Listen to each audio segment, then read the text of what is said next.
खुशक गर्म मिजाज है, इसमें खून गाढ़ा हो जाता है, सदाबियत यानी कि खुश्की ज़्यादा हो जाती है और इसका रंग जो है वो काला होता है। ठीक है जी, कुदरती तौर पे इस मिजाज का तल्लक दिल से होता है ना, जैसे अल्लाह ताला ने जिगर को पीला रंग दिया हुआ है, कोई हेपेटाइटिस वगैरह का मसला होता है तो रंगत में पीलापन आ जाता है।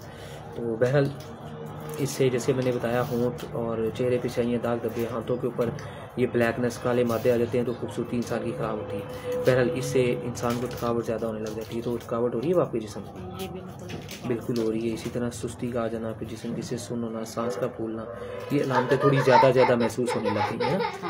सुस्ती है तो वो ज़्यादा हो रही है, सांस है तो वो ज़्यादा फूल रहा है, जिस्म है तो ज़्यादा सुन हो रहा है, तो हो रहा है ऐसे। सुबह का यूरिन माल्टा कलर के अंदर आता है अक्सर। ठीक है जी, और पानी से सफ़ेद आ जाता है और जैसे ही पानी पीते हैं कुछ देर बाद यूरिन आ जाता है। अच्छा, यूरिन को बॉडी में रुकने के कुछ देर बाद आना चाहिए। उससे फ़ायदा ये होता है कि इंसान के गुर्दे जो हैं खून को साफ़ करते हैं ना। हल्का पीला यूरिन आने से खून साफ़ होता है, कलर साफ़ होता है, चीज़ें बेहतर होती हैं। अब दवाई खाने से ऐसा होगा इंशाल्लाह, मामलात में बेहतरी आएगी। अच्छा, नींद इसमें वैसे बेसुकून हो जाती है, तो आपकी नींद कैसी है?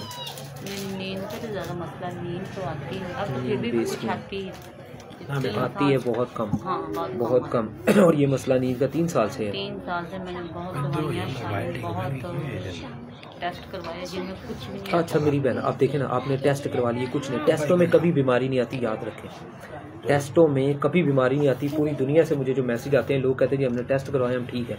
तो मैं यही बताता हूँ कि टेस्टों में बीमारी नहीं आती, और गलती से टेस्ट में बीमारी आ जाए तो वो उसी की दवाई शुरू कर देते हैं, तो वो इंसान के लिए मुसीबत बन जाती है। बहरहाल टेस्टों में बीमारी इसलिए नहीं आती क्योंकि इंसान को नींद नहीं आ रही है। कौन सा टेस्ट बता सकता है? कोई नहीं बता सकता। इसी तरह यूरिन किस कलर में आ रहा है, ये टेस्ट नहीं बता सकता। सांस फूल रहा है, टेस्ट नहीं बता सकता। थकावट हो रही है, टेस्ट नहीं बता सकता। अच्छा, थकावट हो क्यों रही है? इसलिए हो रही है क्योंकि खून गाढ़ा हो गया ना। अब जब खून गाढ़ा होता है तो वो बॉडी में सर्कुलेशन नहीं कर रहा है, यानी कि अच्छे तरीके से चल नहीं पा रहा। हम यूं करके कुछ देर खून सुन लेंगे या एक साइड पे बैठे रहेंगे, वो हिस्सा सुन हो जाता है। जो हिस्सा सुन करेगा वो दर्द करेगा, जब दर्द करेगा तो प्रॉब्लम बढ़ेगी। अब इन्हीं चीज़ों को ठीक करना है, इसी का नाम हिकमत है। और ये 15 दिन में मुमकिन होता है कि बहुत सारी चीज़ें बेहतर होती हैं, 2-3 माह में सब कुछ ठीक हो जाता है इंशाल्लाह। अच्छा, नींद का 3 साल से मसला है, तो ये ठीक इसीलिए नहीं हुई क्योंकि आपके मिजाज में ऑलरेडी खुश्की है, और खुश्की वाले मिजाज में कभी भी नींद अच्छी नहीं आती। गर्म मिजाज में नींद बहुत अच्छी आती है, और वो कुदरती मर्दों औरतों का जो मिजाज है गर्म होता है, उसी तरफ आपको लेके जाएंगे, उसके लिए दवाई भी देंगे और गज़ा भी देंगे इंशाल्लाह। और अच्छा, डिप्रेशन का हो जाना, फिर जो बात दिमाग में बैठे हो ना निकले, नहीं जाती। इसको कहते हैं साबी तहलील है, दिमागी तौर पर कमज़ोरी होती है, और जिसके अंदर अब याददाश्त की कमी और डिप्रेशन का होना, कंधों पत्थों की थकावट, ये चीज़ें सारी ज़्यादा होना शुरू हो गई। ज़ाती क्योंकि तहरीक है और बुद्धि, इसमें सबसे बड़ा जो फॉल्ट है वो जिगर के स्लो होने से है। यानी कि जिगर स्लो होता है तो पित्ता स्लो होता है, जो खाने को अच्छी तरह हजम नहीं करता, अच्छी भूख नहीं लगाता, गैस ज़ाबियत वाला ये मिजाज है। बस गैस ज़ाबियत वाला मिजाज इसको कहते हैं, और इसमें ये सदाबियत ज़्यादा हो जाती है, और दूसरा गैस अब ज़्यादा है, ETC, ये सारी चीज़ें बेहतर हो जाएंगी इंशाअल्लाह ताला। और जिगर स्लो होता है तो पित्ता स्लो, खाना हजम नहीं कर रहा, गुर्दे स्लो, खून को साफ नहीं कर रहे, लुबलुबा स्लो है तो चिकनाइयाँ हजम नहीं हो रही, और जिगर खुद गर्म नहीं रहता और पूरी बॉडी को गर्म नहीं करता, इसलिए अच्छी नींद नहीं आती, दिमाग को गर्मी नहीं देता, दिमाग में खुश्की बढ़ने से वो सारा सिलसिला ख़राब है। अच्छा, इसमें ब्लड प्रेशर का कभी झटका लगता है, हाई हो जाता है या नहीं? नहीं, कभी हुआ नहीं, तो ब्लड प्रेशर कभी। अच्छा, वरना लो।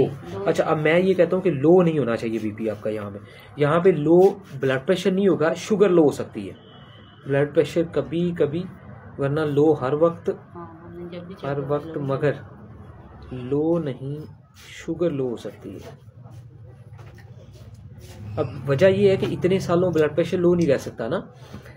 अब आपने शुगर चेक करवानी, अब आपकी शुगर अगर 100 से कम आए तो उसका मतलब है लो। बात समझ आ रही? 100 से कम आए इनकी शुगर, खाली पेट की चेक करवाएं, स्पेशली खाली पेट चेक करवाएं, अंदाज़ा हो जाएगा 100 से कम हो, 80-90। अब 100 से 90 के दरमियान है तो टेंशन है, उसको 110-20 पे जाना चाहिए। अगर 90 से भी नीचे जा रही है तो ये ज़्यादा खतरनाक है, और 90 से भी अगर 80 से भी नीचे जा रही है तो ये और ज़्यादा खतरनाक है। तो जिस्म की दर्दें, थकावटें, परेशानियाँ, ये सब कुछ ऐसे ही रहेगा। तो शुगर लो, वरना अगर बीपी लो हो तो आपको तो नींद ही बहुत ज़्यादा है, हर टाइम आप सुस्ती में रहे, सोती रहे, तो फिर अब इसका मतलब है कि शुगर लो हो सकती है। मीठा खाते हैं वैसे आप? डर की वजह से कम ही खाते हैं। नहीं, तो कभी हुआ है कि मीठा खाएं और फिर आपको लगे कि आपका जो बीपी है जो लो हो गया वो? नहीं।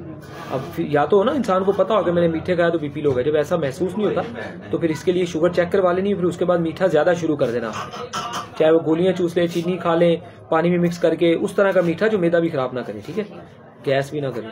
तो अगर शुगर चेक करवानी है ताकि इलाज ख़राब ना हो, टाइम वक्त ज़ाया ना हो। बाकी मैं दवाई दे देता हूँ, 10 दिन की दवाई दे दूँ। पट्टियां दी बड़ी कमजोरी रहती बिल्कुल, जैसे सुकर नहीं गई, सुकर गई नाड़े सुकरी सुक गई 2-3 सालों ਦੇ ਵਿੱਚ ਵਿੱਚ। तो मुझे पहचानता नहीं। 2-3 सालों में जिस्म सुकड़ गया। हाँ जिसमें बिल्कुल बिल्कुल पतला।